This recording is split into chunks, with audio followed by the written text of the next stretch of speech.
Hey guys, hey, it's Dr. Jere here with Mills Chiropractic and Wellness Center. In this episode of our digital dementia series, which digital dementia is dementia-like symptoms such as poor memory, lack of focus, lack of concentration, brain fog, all of those things that we would see in dementia, but we're in adolescent kids. And so, because of the overuse of technology and other poor lifestyle choices. In our first episode, we kind of started to dive deeper into like the neuroplasticity and brain stimulation that's occurring when we're interacting with technology. We talked about neurotransmitters, specifically dopamine, and getting that dopamine hit and how that becomes a very addictive type of situation with that dopamine. In this one, we're going to talk a little bit more about posture and kind of specifically tech neck, right? Because this is really one of the big things that we see in my practice all the time.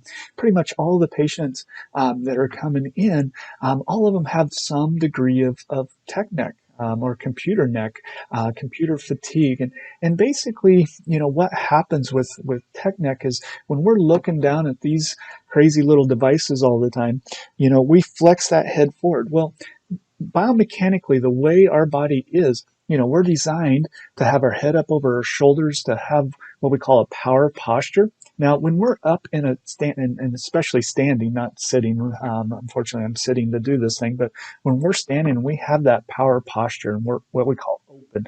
So the chest is open, the palms are pointed more forward.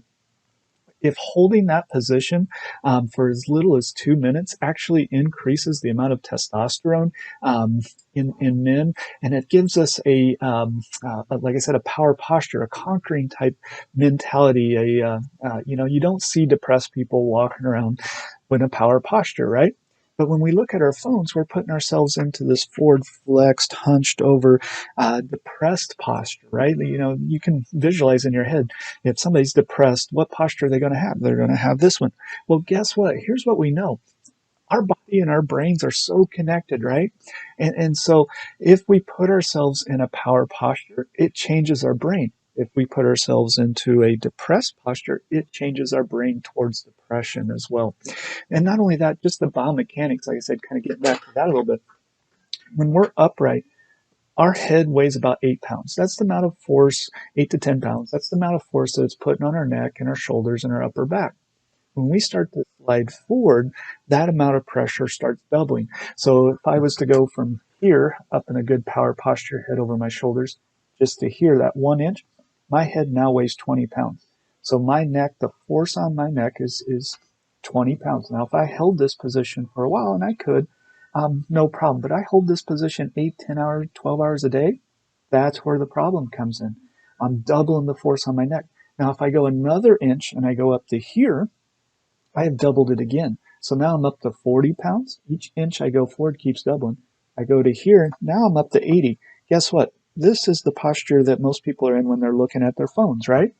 And that's 80 pounds of pressure for extended periods of time without taking breaks, without moving around, without getting ourselves out of that. And so one of the things it does is it not only puts a lot more pressure on the neck, of course that leads to degeneration and arthritis, but it starts stretching out the support of the spine. And we use ligaments and things that kind of help hold us, in a particular posture or particular position. It's very energy efficient. Ligaments don't take much energy to work. But when the ligaments start to get stretched out, then the muscles have to start working, right? And that's why up in here, it's so much force, because now the muscle is having to hold me because I've taken it out of the joint loading position, and now we're forced to resist gravity with that. Well, as over time, as those ligaments continue to stretch, it forces more muscles to have to contract. Of course, that creates more pressure back on the joints, back on the nervous system, and ultimately it creates stress within our body. It creates nerve stress, but it results in physiological stress. And we're going to dive into the effects of stress as we start to go through this. But I want you to kind of, as we're continuing to dive a little bit deeper into this digital dementia, I want you to realize that it really is, there's so much going on, right?